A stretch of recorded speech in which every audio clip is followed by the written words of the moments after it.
Hi coloring friends, I have a video for you today that is an updated video from a tag video I participated in several years ago.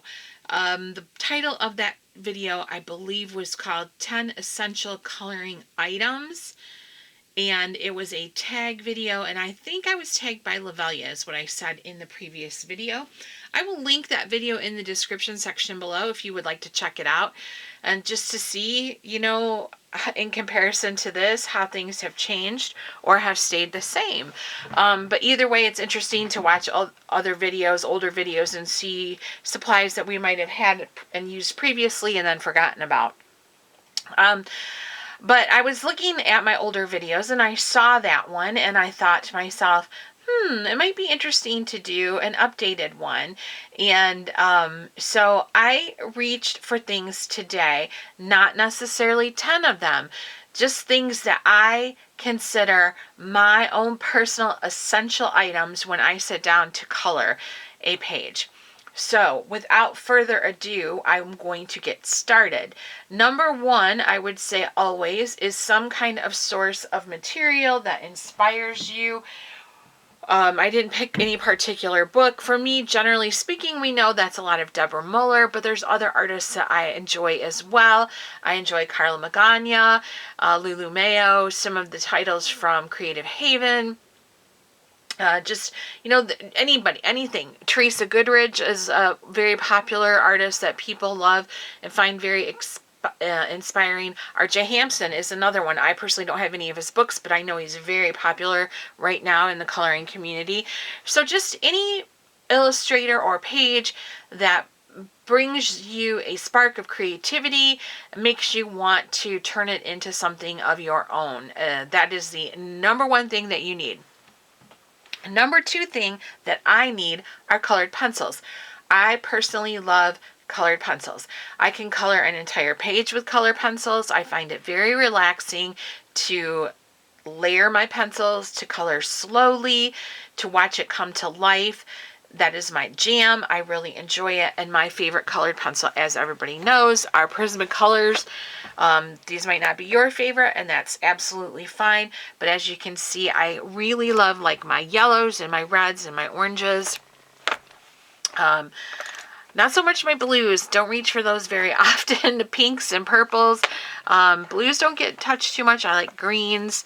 And my grays, I don't really do much with them. Although there's a few that I do. But I gotta say, I love my reds and my oranges and my yellows with my Prismacolors.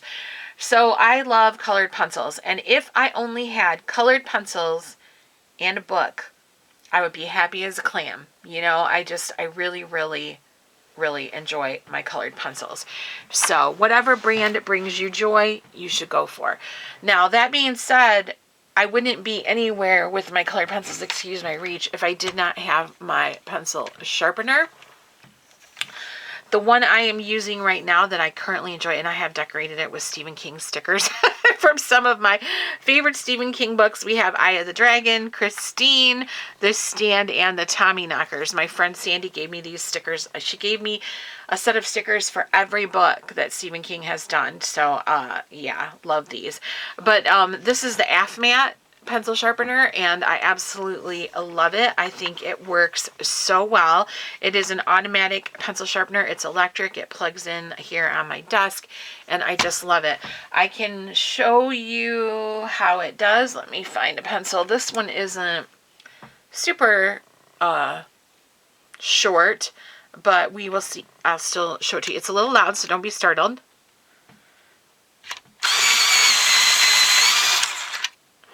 And there we have the tip. So you can definitely see how well it does. I love this pencil sharpener. Absolutely love it. Before I had this, I had a battery operated Office Pro one, and I loved that one too. That one I had, it was a workhorse, you guys. I had that one for years and years and years.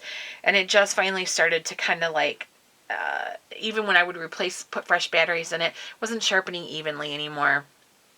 But I had it for like seriously 6, 7 years, and I used it like constantly. So, but I've been very happy with this one. This is the Amfat, and I can link that one on Amazon for you guys. It's a really good one.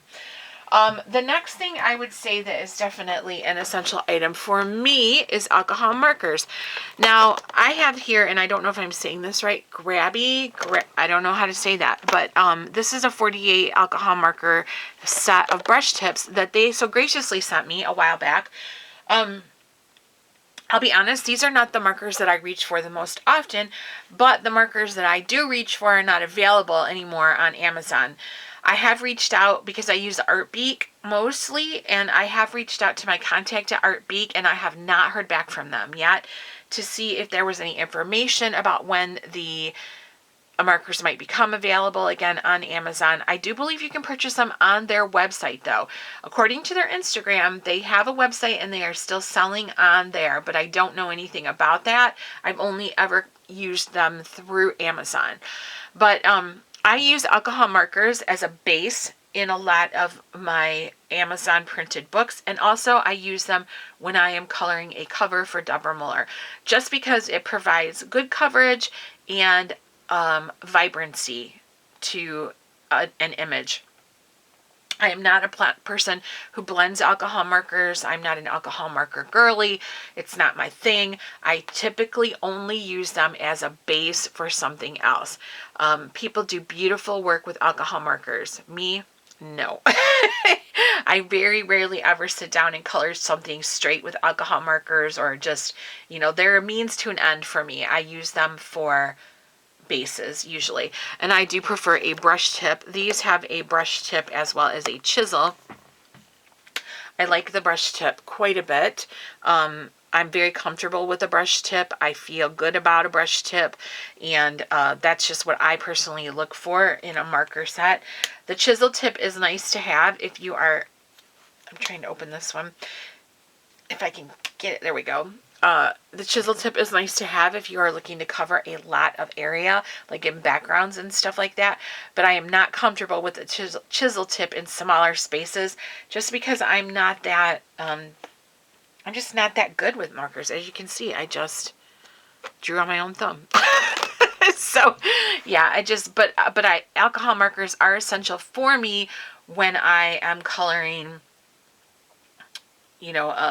something usually in the Amazon page, printed page. I will use it as a base. Not always, but when I do like that option. So these are really nice. It comes with a little coloring book too.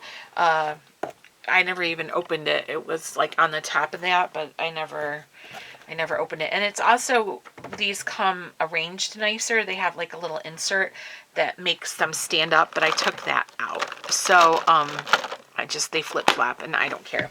So those are alcohol markers, and I definitely use those. The next thing I have is one item, two different ones though, is something to make highlights with. In my previous video, I think I said highlights and accents. So in that video, I show, I think, glitter pens, maybe some stickles or something like that. I can't remember what I used, but I showed whatever I used for glitter. I don't use that much glitter anymore. I don't know what happened over the years. I've just kind of I just don't reach for it. It's pretty. I think it's definitely pretty. And I like my Pentel Sparkle Pops and things like that, especially the orange or gold. I like those quite a bit. But as a general rule, I never reach for my stickles anymore, which I need to because they're going to dry up if I don't get them used up. But I just don't reach for the glittery stuff hardly at all anymore. And it's a shame because I should. But I do still like to highlight. And so when I highlight things, I almost typically use white or yellow, or both. And so that's just, yellow is a color that I reach for often. I use a lot of it in my colorings. And so I like these two. No particular size or anything like that. It's just what I personally like. Acrylic markers are fine too. I like those, but I know for sure that these are going to give me like tried and true results. So if I'm looking, to do some highlight accent or star effect or anything like that, I'm always going to grab one of these Posca pens. I keep them right on my desk in a cup. And so, yeah, definitely something I personally always want to have on hand. And then I'm making sure my list is, okay.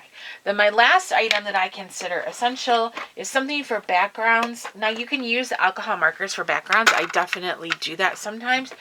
But I also really, really enjoy using my distress inks. Sometimes I'll use a combination of alcohol marker and distress ink for a background.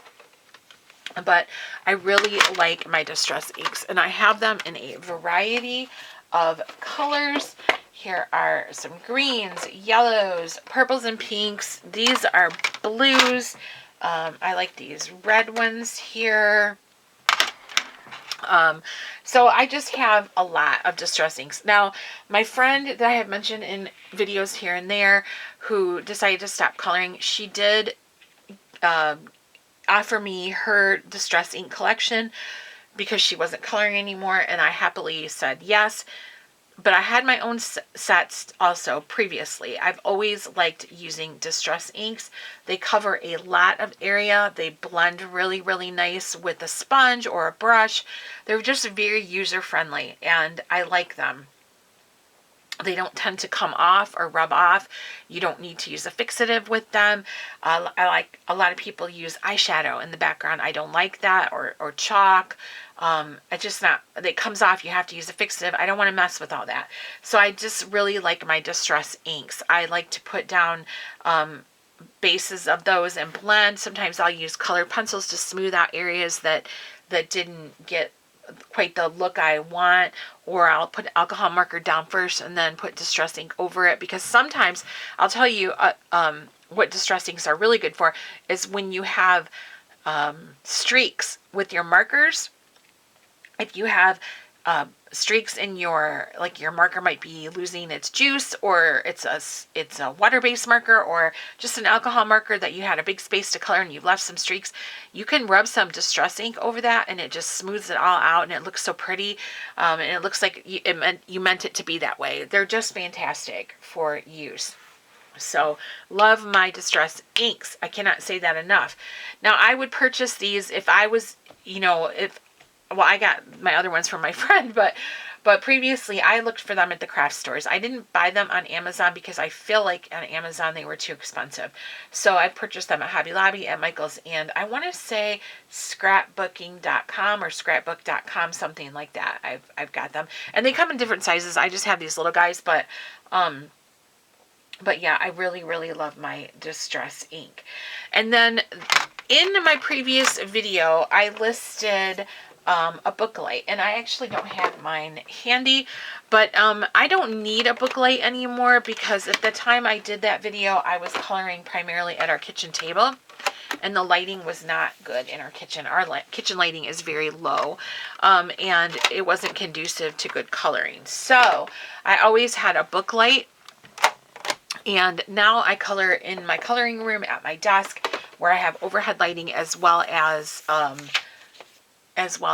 lamp on my desk. So I don't need the book light anymore. However, I do find them very helpful.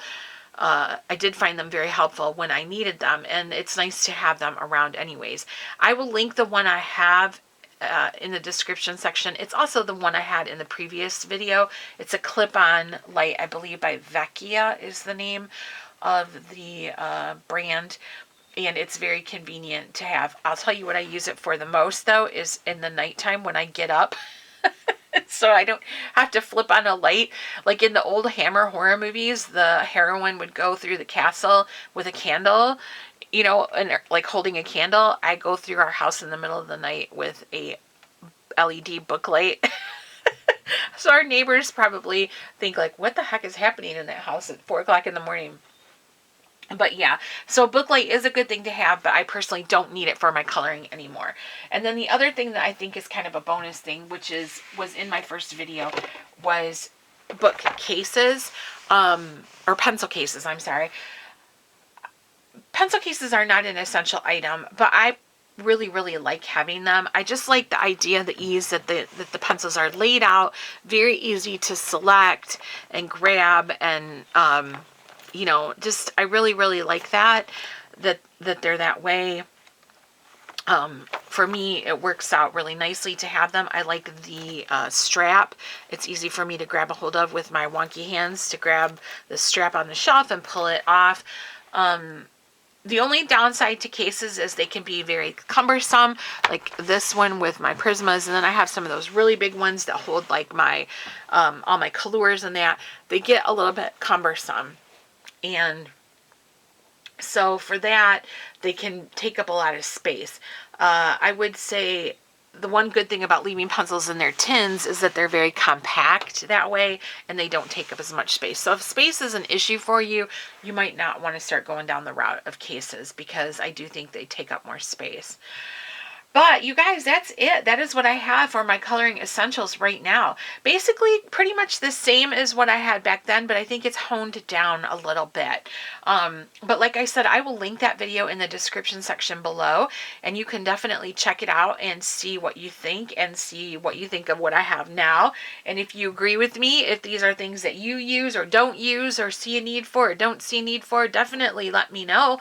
I think that's interesting, and we can discuss that in the comments section below. I will leave links to the Grabie markers, which are very nice markers, and Posca. I can leave a link to those also. And but the other stuff, the distress inks, like I said, I think are better purchased someplace else. And yeah, so thanks you guys for watching. I really enjoyed it. Doing this video. Oh, the pencil sharpener too. I'll leave a link for that. That's a fabulous, fabulous sharpener. But I really enjoyed doing this. I found it interesting. And if you are interested in more updated videos, like videos from that I've had on my channel from 6 or 7 years ago, and then all of a sudden, how do they compare with what I have going on now? Let me know. I would love to film stuff like that. I think it's very interesting. So thank you so much for watching. Question or comment in the description, in the comment section below. Leave me a like if you are inclined, and subscribe if you want to. Thank you so much, and I will see you in the next one.